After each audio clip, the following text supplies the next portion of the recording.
Hi there boys and girls, Brucey here, and I'm just answering a question from Richard. Richard asked me if I could just do a step-by-step guide to show you how I'm powering the HX Stomp via the TrueTone one-stop, the CS6 that I have here. I believe he has the CS12. I'm just going to take you through, it's very simple, some of the steps that I've had to do to get this to work. So first off, this is the CS6, and the important thing about it is it has a number of outlets, but primarily these two outlets here, if you're looking at this, the pedal ball, the power supply the other way around, these are 500 milliamp outlets. There is two on here, plus on the other side there are two 200 milliamps and two 100 milliamp outlets, so that gives you 6 in total. The HX Stomp is quite a high power draw device, and I believe it requires 1.2 amps, but it seems to work totally fine. And again, I've gigged with this absolutely no problem whatsoever.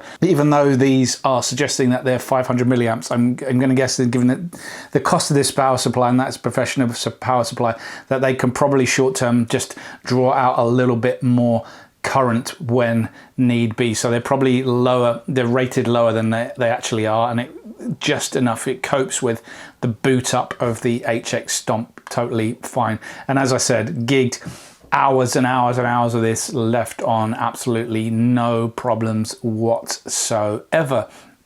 So the important thing here is this cable here, if you can see it. This is a current doubler. I've got another one here which is powering my MS3, which is again another slightly high draw power supply. High draw in terms of some of the other power supplies, which again usually typically have maybe 100 or 200 milliamps. It won't run off one of those. You need to, I think this is about 3 to 350 milliamps. So again, I've had to double the current here. You can see it's here with this current doubler cable.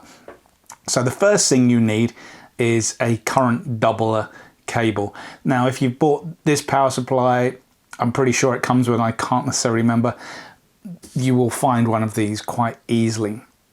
Where this gets a little bit convoluted, and it's one of my big annoyances with the HX Stomp, is the polarity of the output is the wrong way around. The first thing you'll need to find is the polarity inverter cable. And in the case of the one you need from the selection you get with the one spot, it is the one with the red end. I don't know if you can see it there. Let me move that. It's the one here with the red end. So I've connected that to the current doubler going into the polarity inverter cable. So that's stage 1 and stage 2. As I just alluded to, that one of the things that really annoys me the most about the Helix, not there is a lot, but there are one or two things, and this is the biggest one, is that it uses this slightly larger barreled connector. So you'll need to find one of these, and again, if you've got the CS series, it will be the one with the green end. The reason that it annoys me is that in an emergency you can't just run a 9-volt power supply into here. Anything that you might typically have for the rest of your pedal board, you've got to have the certain adapter that works with the HX Stomp, which is really annoying as far as I'm concerned. I get the reasons why it is, but it is annoying. And again, I'd preferred something like this to run from an IEC connection, but that would have made it bulkier and probably more expensive. Again, just slightly an annoyance there. So that is the third stage. What we have is stage 1, the current doubler. We double the current that's being drawn out. We then have to, at stage 2, invert the polarity of the connector, and then we have to change the size of the barrel. So ultimately you have 3 connections there. Again, slightly frustrating. It makes me a little bit anxious when gigging. I don't like adapters, I don't like converters. I like a bog standard IEC plug, which you can get anywhere. If something goes wrong, you know, if you're gigging, there'll be a million of them floating around.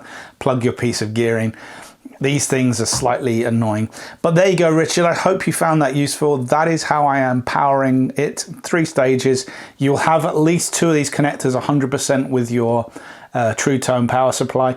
If you may not have the current doubler, again, I can't remember. It's been a while since I looked in the bag. If not, you might just have to pick one of those up. Again, it's going to be no more than a couple of pounds at the very, very most. Hope you found that useful. I've been Brucey. I will catch you later.